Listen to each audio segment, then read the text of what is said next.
कैसे हैं आप। पिछली वीडियो में मैंने आपको करवाया इटली का एकीकरण।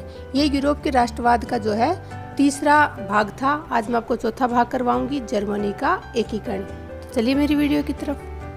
तो आज मैं आपको करवाने जा रही हूँ क्लास 10वीं का पहला चैप्टर यूरोप का राष्ट्रवाद। इसका मैं भाग 4 करवा रही हूँ।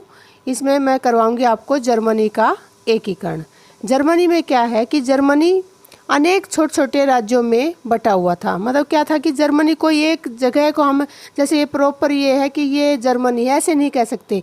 ये जर्मनी जो था छोटे छोटे भागों में जो है बटा हुआ था। ठीक है, तो जर्मनी का क्या है कि मैन ये था कि इन सभी छोटे छोटे राज्यों की जो भाषा थी सिर्फ वो जर्मन थी, इसलिए ये था कि बस ये जर्मनी है। अदरवाइज इनका कुछ भी जो है समान नहीं था, ना भाषा थी, ना नस्ल था, ना इनकी संस्कृति थी, ना इनके रीति रिवाज थे। सब अलग अलग था और सब अपने अनुसार अपना जीवन जी रहे थे।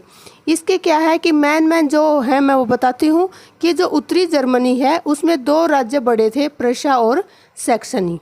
ठीक है, मध्य भाग जो था इसका उसमें था राइन बैंड, और दक्षिणी जो भाग था उसमें जो बवेरिया राज्य था वो बड़े बड़े राज्य थे और बाकी सभी छोटे छोटे राज्य थे।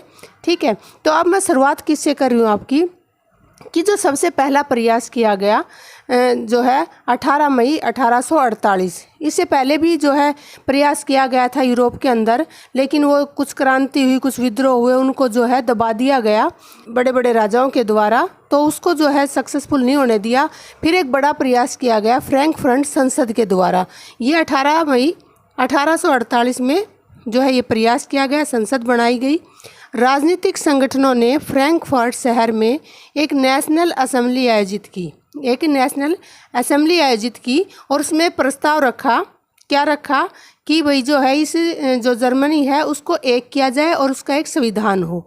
इसमें क्या है 831 निर्वाचित प्रतिनिधियों ने भाग लिया। इसमें कितने 831 निर्वाचित प्रतिनिधियों ने भाग लिया। ठीक है, और ये कौन सी जगह पे हुई? ये सेंट पॉल चर्च के अंदर आयोजित की गई। इसमें उसने जर्मन राष्ट्र के लिए संविधान का प्रारूप तैयार किया। तो इसमें वो चाहते थे कि जो जर्मन है राष्ट्र है उसका एक संविधान बनाया जाए और ये जितने छोटे छोटे राज्य हैं इन सबको एक करके और जर्मनी बनाया जाए। लेकिन प्रशा ने इसके लिए मना कर दिया। प्रशा मैंने आपको पहले बताया था कि एक बड़ा जो है राज्य था उत्तरी जर्मनी के अंदर, तो उसने इसको मना कर दिया और यह असफल हो गया। सबसे पहले मैं आपको ये इसलिए बता रही हूँ क्योंकि एक स्पेशल पर्सन भी आता है 4 नंबर का कि फ्रैंकफर्ट संसद क्या थी, या ये भी आ जाता है छोटे में कि इसका जो है गठन कब किया गया। तो ये बहुत ज़रूरी है इसके लिए। आइए आगे। तो जर्मन राष्ट्र का जो निर्माण करना चाहते थे वो क्यों नहीं हो पा रहा था? क्रांतियाँ हुई, संसद बनी, फिर भी असफल रहा। तो उसके मार्ग में क्या बाधाएं थी? आइए देखते हैं बाधाएं।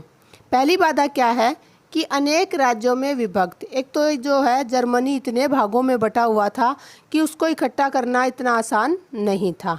दूसरा क्या था? राष्ट्रवाद की भावना में कमी। एक वहाँ के लोगों को मतलब जो है वो चाहते ही नहीं थे, कुछ लोगों को नॉलेज ही नहीं थी कि राष्ट्रवाद क्या है और हमें इसको इकट्ठा करना चाहिए। मतलब कुछ उनके अंदर थी नहीं इस चीज़ के प्रति भावनाएं, तो उसकी जो राष्ट्रवाद की कमी थी। तीसरा है ऑस्ट्रिया इसमें मुख्य बाधा थी। क्यों थी? क्योंकि आपको पता है कि 1815 में वियना की संधि हुई। उस संधि के अंतराल कुछ राज्य, जैसे मैंने पिछली वीडियो में आपको बताया था इटली के अंदर भी, कि ऑस्ट्रिया के अंडर बहुत सारे राज्य आए हुए थे। ऐसे ही जो है जर्मनी के भी बहुत सारे जो राज्य हैं वो ऑस्ट्रिया को मिले हुए थे। तो ऑस्ट्रिया नहीं चाहता था कि जर्मनी एक हो, क्योंकि उसको तो अच्छा है कि बहुत सारे राज्य उसके प्रभाव में थे। उसके बाद आता है फ्रांस भी जो है बहुत बड़ी बाधा थी, क्योंकि फ्रांस के पास भी काफ़ी हिस्सा जो है जर्मन संघ का शामिल था और वो भी नहीं चाहता था कि जर्मनी का एकीकरण हो, क्योंकि जर्मनी का एकीकरण होगा तो उसके राज्य जो है उसे छोड़ने पड़ेंगे और उससे उसको जो है नुकसान ही हो रहा था, इसलिए वो भी नहीं चाहता था कि जो है इसका एकीकरण हो। 5वां पॉइंट है फ्रैंकफर्ट संसद की असफलता।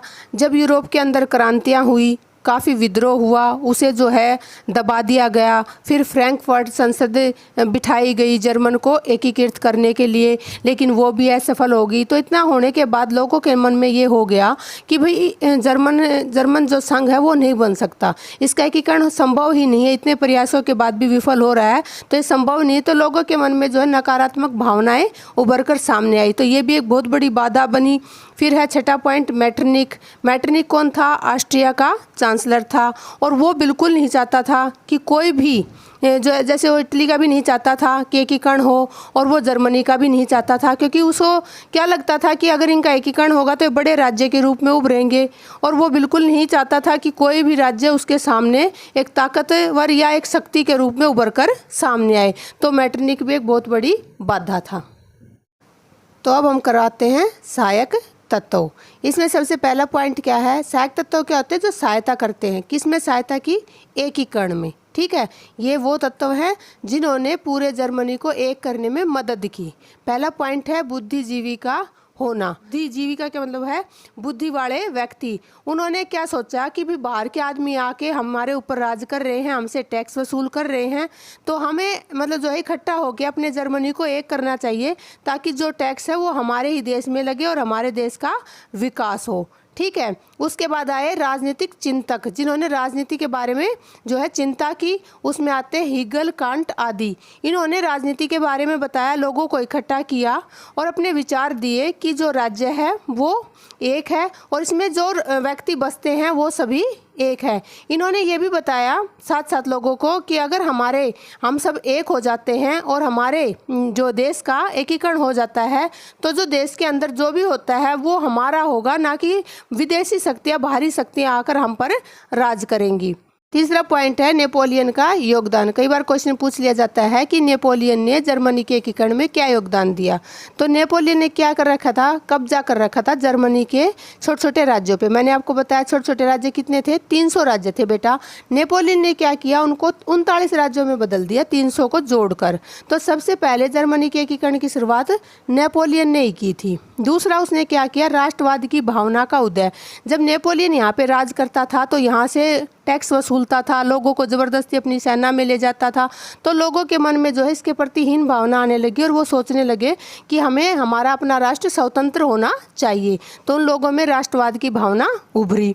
तीसरा पॉइंट आता है कि पवित्र रोमन राज्य को समाप्त कर दिया। एक जो जर्मनी के लोग थे वो क्या थे? कैथोलिक धर्म या प्रोटेस्ट धर्म के लोग थे, यानी ईसाई थे। और इसने क्या किया? रोमन जो पवित्र जिसको वो मानते थे उसको ही समाप्त कर दिया। तो लोग जो है इसके विरुद्ध हो गए। उसके बाद आता है पॉइंट आर्थिक व्यवस्था में कमी। तो इसने क्या किया कि वहाँ के लोगों को मैंने बताया टैक्स वसूला, ज़बरदस्ती सेना में भर्ती किया, लूटपाट मचाई, तो वहाँ की जो आर्थिक व्यवस्था है वो क्या होगी? कमज़ोर होगी, उसमें कमी आ गई। फिर इस व्यवस्था के कारण ही वहाँ पे क्या आ गई? आर्थिक महामंदी आ गई। लोग गरीब हो गए। अमीर थे वो तो अमीर थे, लेकिन जो गरीब थे वो बहुत गरीब हो गए। और 1857 से 66 तक आर्थिक महामंदी रही। इससे लोग बहुत परेशान हो गए, उद्योगपति परेशान हो गए, व्यापारी परेशान हो गए, और उनके मन में एक आई कि हमें स्वतंत्र राष्ट्र में रहना है और हमें जो है स्वतंत्र होना है। किससे? नेपोलियन से। उसके बाद आता है उदारवादी और पूंजीवादी। उदारवादी क्या सोचते थे कि मैंने आपको बताया था, उदारवादी नाम से लग रहा है कि वो उदारता, यानी सबको, व्यक्ति को स्वतंत्र चाहते थे और वो चाहते थे कि व्यक्ति स्वतंत्र होकर अपनी इच्छा अनुरूप कार्य करे। पूंजीवादी क्या सोचते थे कि भाई पूंजी, हमें और ज़्यादा पूंजी कमानी है, स्वतंत्र व्यापार हो और हमारे जो है अपने हिसाब से हम अपना काम करें, व्यापार चुने, राज्य का उस पर कोई भी हस्तक्षेप ना हो। तो ये कब होता? ये उदारवादी और पूंजीवादी कब अपनी जो है स्वतंत्र करा सकते थे व्यापार को और व्यक्ति को? जब वो खुद स्वतंत्र हो। तो वो चाहते थे कि जर्मनी का एकीकरण हो और हम अपने तरीके से अपनी जिंदगी जिए। उसके बाद आता है 1850 का ओलमुज सम्मेलन। ये सम्मेलन क्या था? मैंने आपको बताया थोड़ी देर पहले ही कि जो फ्रैंक संसद थी उसमें जो है असफल हो गया था। जो जर्मनी का एकीकरण के लिए उन्होंने एक सम्मेलन बुलाया था। वो क्यों हुआ था? मैंने आपको बताया था कि पर्शिया के कारण हुआ था। लेकिन बाद में पर्शिया का जो राजा था उसको ये महसूस होने लगा कि वास्तव में जो है यूरोप का एकीकरण चाहिए हमें। ठीक है, और उसकी वजह से उसने क्या किया? स्वयं एक सम्मेलन बुलाया जिसको ओलमुज का सम्मेलन कहते हैं, और ये 1850 में बुलाया उसने स्वयं, और उसने लोगों को तैयार किया जर्मनी के एकीकरण के लिए। ये भी बहुत बड़ा सहायक के रूप में सामने आया। अब मैं आपको करवाती हूँ कि इसमें इस सारे सम्मेलन के अंदर और ये सारे जो जर्मनी का एकीकरण है, इसमें एक व्यक्ति ने सबसे बड़ा योगदान दिया। आपको मैंने बताया था इटली में 3 लोगों ने बड़ा योगदान दिया, लेकिन यहाँ पर सिर्फ एक ही व्यक्ति था जिसने अपना योगदान दिया, और वो था बिस्मार्क। बिस्मार्क का जन्म जो है 1815 में हुआ और मृत्यु हुई 1898 में। इसका जन्म बर्लिन के ईस्ट में हुआ। ठीक है, ये कुलीन परिवार से था और जमींदार फैमिली से था। ये कूटनीतिज्ञ था। कूटनीतिज्ञ क्या होता है? जो कूटनीति से अपना कार्य निकाले। ठीक है, और राष्ट्रवादी था और राष्ट्र के प्रति पूर्ण रूप से समर्पित था। हालांकि था ये पर्शिया के लिए, क्योंकि पर्शिया का मंत्री था। ठीक है, लेकिन फिर भी इसने जो बहुत बड़ा योगदान दिया जर्मनी के एकीकरण में। आगे क्या है कि 1862 से और 1890 तक ये क्या रहा? प्रूसिया का चांसलर रहा। ठीक है, उसके बाद क्या है कि इसने लो एवं रक्त की नीति अपनाई। ये छोटे क्वेश्चनों में भी आता है कि लो एवं रक्त की नीति किसने अपनाई? तो बिस्मार्क ने अपनाई। या बिस्मार्क ने कौन सी नीति अपनाई? तो आप ये बता सकते हैं। ठीक है, ये नीति क्या थी कि ये आदर्शवादी नहीं था। मैंने लिखा भी है आदर्शवादी नहीं, ये बिल्कुल आदर्शवादी नहीं था। इसके कोई आदर्श नहीं थे। इसका एक ही आदर्श था कि जिस चीज़ को ये सोचता था वो पूरा होना चाहिए। तो इसने क्या है कि इसने लो यानी तलवार और रक्त, आपको पता ही जब युद्ध होता है तो रक्त बहता है। तो इसने उस नीति को अपनाया कि किसी भी तरीके से जो है विजय प्राप्त करनी है। उसके बाद इसने क्या किया था? डेनमार्क, ऑस्ट्रिया और फ्रांस से 3 युद्ध हुए। तीनों का जो है इसने प्रतिनिधित्व किया, जो नेतृत्व किया। ठीक है, और उनमें ये जीता भी। फिर है एकीकरण का नेतृत्व, मतलब इसने जर्मनी का जो एकीकरण हुआ उसका नेतृत्व किसने किया? बिस्मार्क ने किया। और ये मैं बता चुकी हूँ कि आदर्शवादी बिल्कुल भी नहीं था। तो आइए करवाते हैं जर्मनी के एकीकरण के चरण। ठीक है, मैंने आपको पहले ही बताया है कि जर्मनी का जो एकीकरण है वो एक ही आदमी के हाथों हुआ। किसके हाथों हुआ? बिस्मार्क के हाथों। ये बहुत ही कूटनीतिज्ञ व्यक्ति था, आदर्शवादी बिल्कुल नहीं था। और इसने एक नीति बनाई, लौह और रक्त की नीति। ठीक है, इसने क्या क्या किया इन चरणों में मैं आपको वो समझाऊंगी। सबसे पहले जो बिस्मार्क था वो था प्रूसिया का मंत्री, और वहाँ का सम्राट कौन था? विलियम प्रथम। तो उसने क्या किया? सबसे पहले 1862 में सैन्य शक्ति का गठन किया, क्योंकि जब तक सेना नहीं होगी तब तक कुछ नहीं हो सकता। सेना होगी तभी तो कहीं युद्ध होगा। तो इसलिए सबसे पहले क्या किया? 1862 में सैन्य शक्ति का गठन किया। फिर सेना होने के बाद उन्होंने शुरुआत की जर्मनी के एकीकरण की। तो पहला चरण शुरू हुआ 1864 में। ठीक है, इससे पहले इसने क्या कूटनीति की कि इसने सबसे पहले, देखिए थोड़ा मैं आपको इधर मैप में दिखाती हूँ। मैप में ये है डेनमार्क। पहला युद्ध इससे हुआ, किसका? प्रूसिया का। दूसरा युद्ध हुआ ऑस्ट्रिया से, और तीसरा युद्ध हुआ फ्रांस से, क्योंकि पूरा जर्मनी जो है तीनों से घिरा हुआ था। ठीक है, इसके अंदर जो डेनमार्क है उसके पास ये जो है 2-3 ही राज्य थे। ऑस्ट्रिया है, इसके पास ये सारा इधर का उत्तरी जो जर्मन है वो सारे ऑस्ट्रिया का कब्जा था। ये मैंने आपको बताया 1815 में वियना की जो संधि हुई थी उसमें ऑस्ट्रिया को ये हिस्सा मिला हुआ है। उसके बाद जो ये हिस्सा दक्षिणी ये मिला हुआ है फ्रांस को। तो अब इन सारे जर्मनी को एकीकृत या एकीकरण करने के लिए हमें इन तीनों को युद्ध में हराना पड़ेगा। अब बिस्मार्क का क्या था? ये है पर्शिया। इसका जो है एक मंत्री था बिस्मार्क। ठीक है, अब ये बिस्मार्क यहाँ पे बैठा हुआ है और ये सारा एरिया जो है एक करना है। तो इसने सबसे पहले क्या चाल चली? इसने सबसे पहले ऑस्ट्रिया के साथ ये मिला, इससे बात की कि इतना तो आपका राज्य है ही, अगर ये भी आपको मिल जाए तो आपका जो है राज्य का विस्तार हो जाएगा। तो ये जो एरिया है इसमें से कुछ मैं ले लूँगा और कुछ आप ले लेना। ठीक है, तो इसने इसको क्या है अपनी बातों में उलझाया और युद्ध के लिए तैयार कर लिया। किसके खिलाफ? डेनमार्क के खिलाफ। आइए देखते हैं। ये देखिए 1864 में इसने इसको अपने में मिलाया। ठीक है, तो इन्होंने युद्ध किया। किसने? प्रूसिया ने और ऑस्ट्रिया ने। किसके साथ? डेनमार्क के साथ। अब डेनमार्क एक और ये 2 शक्तियाँ होगी, तो इन्होंने क्या किया? ये युद्ध में हार गया। कौन हार गया? डेनमार्क युद्ध में हार गया। विजयी हुए ये दोनों। अब जो सेल्सविग है ये मिला प्रूसिया को, होल्स्टीन है ये मिला ऑस्ट्रिया को। ठीक है, अब ये जो लोरेन का एरिया था, ये इसने कुछ इसके साथ संधि बंदी करके ये भी प्रशा ने ले लिया। अब 2 इलाके किसके पास आ गए? प्रशा के, और 1 इलाका किसके पास आ गया? ऑस्ट्रिया के। ठीक है, लेकिन इसको क्या था, इसने ये संधि कैसी की थी? अनिश्चित संधि की थी। कौन सी संधि की थी? गैस्टीन की संधि। आपको मैंने बताया था युद्ध होने के बाद एक संधि होती है जिसमें एरिया बांटे जाते हैं, तो ये इस युद्ध के बाद एक संधि हुई गैस्टीन की संधि, और ये थी अनिश्चित, अस्थायी। ठीक है, इसमें क्या हुआ, कुछ दिन के बाद ऑस्ट्रिया जो है इस इलाके में अपना कब्जा करके बैठा था, तो प्रशा ने सोचा कि इसको कैसे लें। इसने क्या किया कि नहीं भाई, जो ये होल्स्टीन है ये हमारे एरिया में आता है। देखिए कैसे आता है एरिया में, ये देखिए ये कहाँ पे है? सेल्सविंग यहाँ, होल्स्टाइन यहाँ। ठीक है, प्रशा कहाँ पे? ये यहाँ पे। ऑस्ट्रिया कहाँ पे? ये यहाँ पे। अब ऑस्ट्रिया का यहाँ पे कब्जा, किस पे? होल्स्टाइन पे कब्जा। अब ये यहाँ से यहाँ कैसे कब्जा रखेगा, जबकि प्रशा के ये नज़दीक था। अब प्रशा ने क्या कहा कि ये जो एरिया है ये मेरा है, तो इसमें आप क्या करोगे, मतलब इतनी दूर हो, आपसे कुछ नहीं होगा। तो इसने बिना बात के यहाँ पे कब्जा कर लिया। अब ऑस्ट्रिया को क्या हुआ, इस पे प्रशा पे गुस्सा आया। तो गुस्सा आएगा, इसने इसकी मानी नहीं तो क्या होगा? युद्ध ही होगा। तो दूसरा युद्ध जो है किसके साथ हुआ? प्रशा का ऑस्ट्रिया के साथ। अब देखिए दूसरा चरण, ये है दूसरा चरण।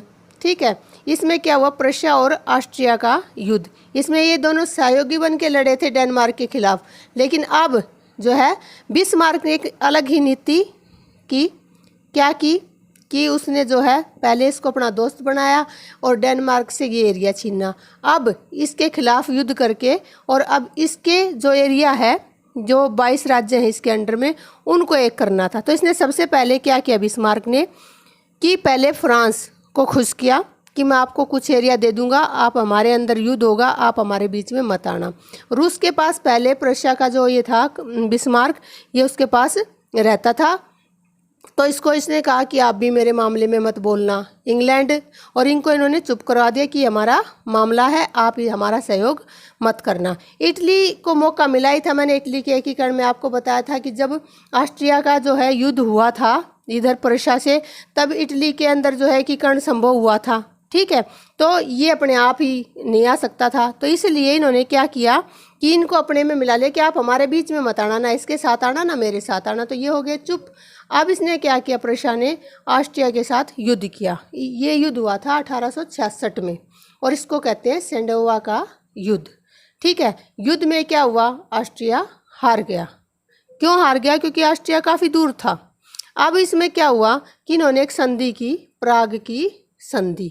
ठीक है, इस संधि के अंतर्गत जो उत्तरी जर्मनी के 22 राज्य थे उन सबको मिलाया और एक उत्तरी जर्मन महासंघ का नाम दिया। देखिए इधर ऑस्ट्रिया ये यहाँ पे है, ये जो पूरा एरिया है यहाँ तक का, ये सारा अब किसके कब्जे में आ गया? प्रशा के कब्जे में, क्योंकि इसके ऑस्ट्रिया के 12 और डेनमार्क के जो ये 2-3 थे, ये सभी राज्यों पर जो है प्रशा का कब्जा हो गया था। अब बचा ये देखो इधर फ्रांस का एरिया, इसको हम कहते हैं दक्षिण जर्मनी। अब इसके ऊपर जो है लोरेन, फ्रैंकफर्ट, बवेरिया, ये जो 4-5 राज्य हैं, ये किसके अंडर थे? फ्रांस के अंडर थे। ठीक है, तो अब बिस्मार्क ने क्या चाल चली कि उसने एक अफवाह फैला दी कि भाई फ्रांस ये चाहता है कि जो है हम अपने राज्य का विस्तार करें, और राइन कोरी जो है लग्जमबर्ग को, ये लग्जमबर्ग यहाँ पे है और राइन यहाँ पे है, कि हम इसको जो है अपने कब्जे में ले लें। अब लोगों को लगा कि ऑस्ट्रिया से छूटे हैं, अभी जो है फ्रांस कब्जा कर लेगा, तो क्यों नहीं हम एकीकृत हो जाते। तो इनके मन में भाषण दे दे के ऐसी प्रबल भावना भर दी राष्ट्रवाद की कि ये जो है युद्ध के लिए तैयार हो गई। किस युद्ध के लिए? अपने जर्मनी को एकीकृत या जर्मनी का एकीकरण करने के लिए तैयार हो गई। ठीक है, अब इधर देखिए, ये तीसरे चरण में क्या होता है कि सीधे सीधे दिख रहा है कि एक फ्रांस है जिसके अंडर में दक्षिण जर्मनी के राज्य हैं। अब सीधे तौर पे बिस्मार्क फ्रांस से युद्ध नहीं कर सकता, लेकिन वो चाहता था कि युद्ध हो, क्योंकि बिना युद्ध किए दक्षिण जर्मनी को जो है जर्मनी में नहीं मिलाया जा सकता। तो उसने एक तो सबसे पहले जर्मनी में जो है फ्रांस के प्रति अफवाह फैलाई कि फ्रांस जो है अपने राज्य को बढ़ाना चाहता है, विस्तार करना चाहता है। तो इसलिए उसने जो है लोगों के मन में एक भावना भरी कि फ्रांस जो है हमारे खिलाफ है और हम पे कब्जा करना चाहता है। तो इससे लोगों के मन में क्या हुई, राष्ट्रवाद की भावना पनपी, कैसे कैसे भी कब्जा हो जाएगा। ठीक है, तो लोग भी चाहने लगे थे कि जर्मनी एक और हम एक स्वतंत्र राज्य में रहें। और दूसरा इसने क्या मौका मिला इसको कि स्पेन के अंदर जो है उत्तराधिकारी नहीं था, लेकिन स्पेन जो है वो जो है रिश्तेदार था किसका, प्रशा का। अब इन्होंने कहा फ्रांस ने कि यहाँ पे जो है हमारा उत्तराधिकारी बैठेगा। अब प्रशा ने कहा कि स्पेन के ऊपर भाई तुम्हारा कैसे बैठेगा, हमारा उत्तराधिकारी बैठेगा। अब फ्रांस की इस बात पे प्रशा के साथ ठन गई। प्रशा को ये मौका चाहिए ही था, तो उसने क्या किया, प्रशा ने फ्रांस के ऊपर आक्रमण कर दिया। तो दूसरा जो रीजन मिला आक्रमण करने का वो मिला स्पेन का उत्तराधिकारी। ठीक है, अब उस पर आक्रमण कर दिया तो जो है प्रशा युद्ध जीत गया। इस युद्ध को क्या कहते हैं, सीडान का युद्ध। और ये कब हुआ, 1870 में हुआ। अब इस युद्ध के बाद भी एक संधि हुई। कौन सी संधि हुई, फ्रैंकफर्ट की संधि। और इस संधि के अनुसार 10 मई 1871 को विलियम प्रथम को सम्राट घोषित कर दिया। किसका सम्राट घोषित कर दिया, जर्मनी का। इस प्रकार जर्मनी का एकीकरण संभव हो पाया। थैंक यू मेरी वीडियो देखने के लिए। अगर आपको मेरी वीडियो पसंद आ रही हैं तो इन्हें सब्सक्राइब कीजिए, लाइक कीजिए, और अगर आपको कुछ भी पूछना है तो आप कमेंट करके मुझसे पूछ सकते हैं। बने रहिए मेरे चैनल के साथ। मिलते हैं अगली वीडियो में। Bye bye, take care.